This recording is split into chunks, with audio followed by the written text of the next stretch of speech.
Nageenya waaraa magaalichaa cimsuuf leenjii dandeettii raawwachiisummaa caasaalee nageenyaa cimsuun murteessaadha jedhame. Bulchiinsa magaalaa Adaamaatti kutaan magaalaa Abbaa Gadaa gaachana sirnaa 2700 ol leenjisaa ture eebbisiise. Nageenya mirkaneessuu fi birmadummaa biyyaa kabachiisuu keessatti gaheen caasaalee nageenyaa sadarkaa adda addaa irra jiran olaanaadha. Bu'uuruma kanaan bulchiinsi kutaa magaalaa Abbaa Gadaa nageenya kutaa magaalichaa fi magaalaa Adaamaa waaraan lafa qabsiisuuf caasaalee gaachana sirnaa aanaalee kutaa magaalichaa irraa walitti dhufan leenjii dandeettii ga'umsa qaamaaf sammuu irratti baatii tokkoof kennaafii ture eebbisiise. Saganticha irratti kan argaman itti gaafataman waajjira milishaa kutaa magaalaa Abbaa Gadaa obbo Maashoo Xaayibuu ergaa dabarsaniin gaachanni sirnaa eegduu sirnaati jedhanii gaachanni sirnaa kutaa magaalaa Abbaa Gadaa caasaa nageenyaa biroo waliin ta'uun hojiilee misoomaa fi nageenyaa irratti hirmaachaa akka jiran ibsanii guyyaa kanas caasaa gaachana sirnaa haara fi buleeyyii 2728 ta'an dandeettii ga'umsa qaamaaf sammuu irratti baatii tokkoof kennamaafii ture kan eebbifame ta'uu himan. Caasaan gaachana sirnaa kunneen ergama itti kennames fiixan baasuu akka qabanii ergaa isaanii dabarsan. Gaachanni sirnaa Oromoon akka sirna aadaa Oromootitti sirna gadaatirraa sirni isaanii kan dhufe Oromoon ofii qe'ee isaa gurmaa'ee of eegaa ture akka sirna gadaati. San irratti hundaa'ee nageenya ofii fi nageenya ollaa nageenya qe'ee isaa caasan uummata keessaa filatamee imoon ijaaramee ollaadhaan ijaaramee ijaarsa kanaan leenjiin garaagaraa kennamee fi akka har'a guyyaa har'a eebbifamu ta'eera.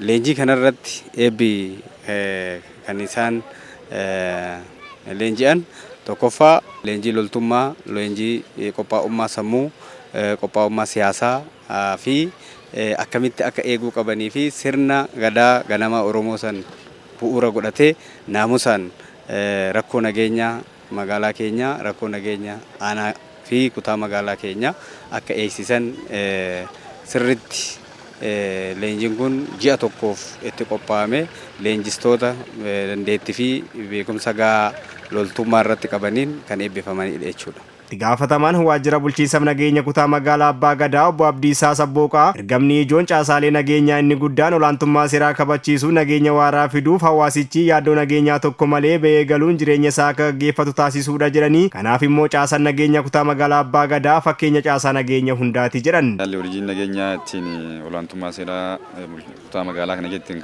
kabachiisaa jirru caasaa nageenyaa sadarkaadhaan jiru dabalatee humnoota waloo jedhee mootummaan naannoo Oromiyaa sadarkaa caffeetti labse keessattuu gaachanni sirnaa kun uummata keessaa filatama waan ta'eef aantummaa uummataa qaba waan ta'eef uummata sin dhagaa matumti isaatis uummata waan ta'eef caalman isaa caasaa kana qabannee raawwannee caasaa keenya milishaa fi TPH poolisii akkasumas immoo ijaarama zoonii gadii qindoominaan caasaan kun abbummaadhaan aantummaa waan qabuuf aantummaa paartiilee sirna keenyatillee waan qabuuf kana dabalatee raawwatee hojiiwwan hojjennu hunda keessatti hojii misoomaa olaantummaa seeraa kabachiisuun keessatti alseerummaa irratti xiinxala seelii diinaa loojistikii diinaa irratti caasaan kun uummata keessaa leenji'ee tooftaa loltummaa tooftaa itti waan tokko ittiin xiinxalanii bira ga'an leenji'ee waan jiruuf caasaa kana qabannee raawwannee nutis kutaa magaalaa kana isaan qabannee seelii diinaa daldala seeraan alaa hojii misoomaa hojii nageenyaatii fi hojii misoomaa uummatumaa gala waan jedhame hunda caasaa kanaan hojjechaa jirra jechuudha. Jiraawwachiisan olaanaa kutaa magaalaa Abbaa Gadaa Injiinar Naannoo Masqalaa leenjifamtootaaf ergaa dabarsaniin caasaaleen nageenyaa gaachana sirnaa guyyaa kana eebbifamtan ergama dachaa isinitti kenname milkeessuuf kutaa magaalaa fi magaalaa nageenyi waaraan keessatti mirkanaa'e gochuuf kutannoon hojjechuu akka qabanis ergaa isaanii dabarsan. Naamusa leenjii keessatti argattan cimsachaa hanqina jiru immoo caasaa nageenyaa kutaa magaalaa irra jiru aanarra jiru hojii marachaa hiikaa waan hojjennu hunda miira keessaa baanee mari'achuudhaan uummata keenya tajaajiluudha jechuudha.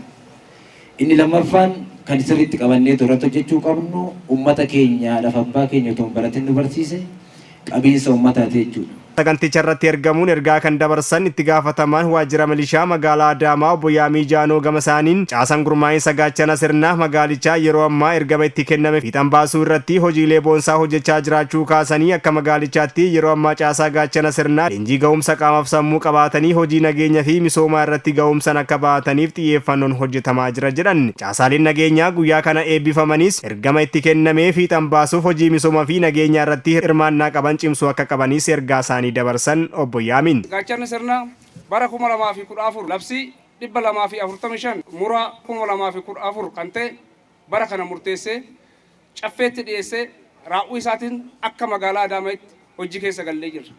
Keessattuu gaachana sirnaa keenya bara sanirraa kaasee hanga ammaa ga'u magaalaan keenya poolisii fi milishaa qofaaf poolisii keenya fi gaachana sirnaatii fi milishaa qofaan humna kanaan magaalaa keenya tiksannee sadarkaa kana geenyee jirra jechuudha. Caasaaleen nageenyaa saganticha irratti qooda fudhatan gama isaaniitiin nageenya magaalaa fi kutaa magaalaa isaanii amansiisaa gochuuf yeroo kamuu caalaa caasaa nageenyaa sadarkaan jiru waliin qindoominaan hojjechuuf qophii ta'uu himan. Leenjiin keenya baay'ee bareedaadha. Yeroo hunda akkatti leenjinee qophaanee cimsinee biyyaa keenya eeguudhaaf diinarra dhogguuf dhaabbannee jirra.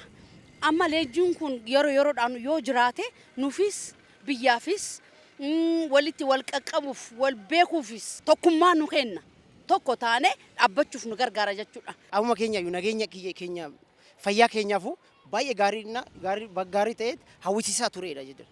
Bifa hawwisiisaa ta'een halkan kaaneetiin leenjaa turre irra.